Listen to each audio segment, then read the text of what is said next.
พี่น้องเอ๋ยอยากเห็นลมไม่เหลียวเบิ่งงาไม่ติงนมแนมน่ะคือลม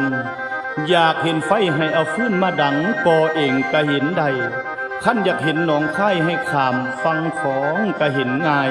ขั้นอยากเห็นอีเกิงให้แง้มขึ้นสู่เดือนเอาละบัดนี้เพื่อบ่เป็นการซักซ่าเสียเวลาพบกับหมอลำคณะเบียร์สตูดิโอได้ณโอกาสนี้เซินสละละโอ้ย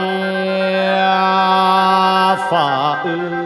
ยฝ่าห้องความอย่าลืมความอายห้องสั่งละนั้นเห็นแม่ฝ่าห้องส่งเสียงตึงคนตึงพี่หมอลำคิดหอดน้องอยากเห็นน้ำหมอมพระนางหมอมพระนางเด้อละคำโอ้ย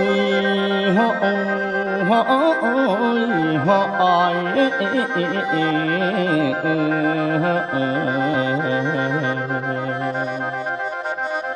ละมาบัดนี้หอดบนบันก่อนกันท่านสมัยโนพี่น้องถือกับใจคนฟังให้จืดจำเอาเรื่องอย่าเคลื่อนใจเด้อคนเฒ่าฟังนิทานประวัติเก่าประวัติองค์พระพุทธเจ้าออกมาเว้าแม่นสู่ฟังอันนี้เท่าสิเล่าแต่ขั้งตอนจากพระฤาษีพุ่นแล้วเป็นย้อนความฝันที่สร้างเป็นนอกขึ้นนั้นฝันว่าอินตาภายกายลงมาบอกว่าแม่เด้อผู้ขาเขานั้นแม่นบ่ตายสื่อว่าคำกองแก้วสุนนี้แก้วอีบแม่ผู้นอทุกกาทุกแท้เป็นข้าแม่นจามูทุกคำเศร้าหาบทั้งจอกและบอนบ่ได้มียามโน่นละจามูเสียนพอแต่ฟังคำเว้า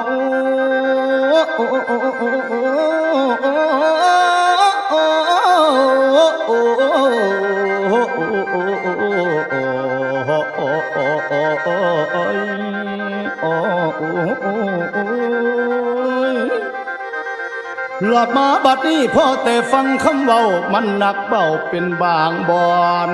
อ่อนสอนเด้โอ้ยหลับมาบัดนี้พ่อเมื่อหูโนทราบขอความฝันนั้นผัดแบนจริงส่วนว่าสีน้อพี่น้องก็เลยกราบเลือเสียเลยเราไหลเลือเสียห่างไกลละเขานั้นลงสะเพาน้อยลอยกระแสไปไวนางในนั้นไปติดตามเมียแม่คอยสิเป็นแท้โหดจังใดบัวลอยวัง